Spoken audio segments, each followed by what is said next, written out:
Shalom saudara-saudara yang terkasih di dalam Tuhan Yesus Kristus. Selamat bergabung kembali dalam Sukacita Pagi. Saudara, renungan pagi ini diberi judul Kebenaran Dimulai dari Allah. Saya mengambilnya dari Galatia, sebuah surat dari Rasul Paulus kepada jemaat Galatia, pasal 1 ayat 11. Bunyinya seperti demikian.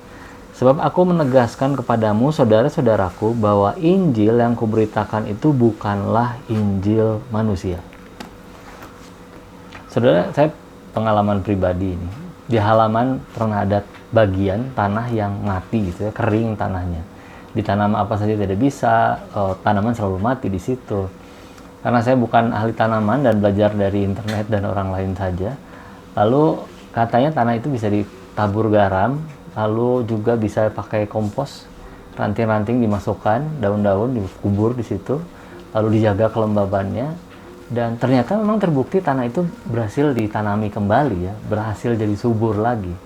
Walau setelah itu juga tetap harus dijaga lagi karena nanti kalau tidak kering lagi. Tapi yang jelas tanah itu akan tetap mati tanpa saya intervensi, saya lakukan sesuatu pada tanah itu. Nah, bicara ke jemaat Galatia, Paulus meyakinkan saudara bahwa hukum manusia di luar Kristus seperti tanah yang sudah mati, berupaya menghasilkan yang baik tapi diciptakan oleh sumber yang tidak baik. Orang yang ingin dibenarkan Allah tidak bisa mengandalkan diri sebagai pelaku adat istiadat Yahudi, tidak bisa. Kalau Paulus pernah berpikiran seperti demikian, sekarang Paulus tidak lagi. Memang dulunya dia sangat taat menjalankan hukum Taurat dan adat istiadat. Dia berupaya melakukan segala tuntutan hukum Taurat itu. Kenyataannya dia tidak bisa membedakan mana keinginan Allah dan mana tambahan manusianya. Dengan kata lain, Paulus berusaha menjadi tanaman yang berbuah bagi Allah dengan kekuatannya sendiri. Sebenarnya pencapaian usahanya hanya untuk dinikmati sendiri, bukan menyenangkan Sang Pencipta. Kebenaran dalam Alkitab bukan ciptaan manusia, melainkan dari Allah. Bukan hanya sebatas tertib, tapi sesuai rencana Allah. Sehingga manusia tidak bisa mengusahakan atau memperoleh kebenaran itu.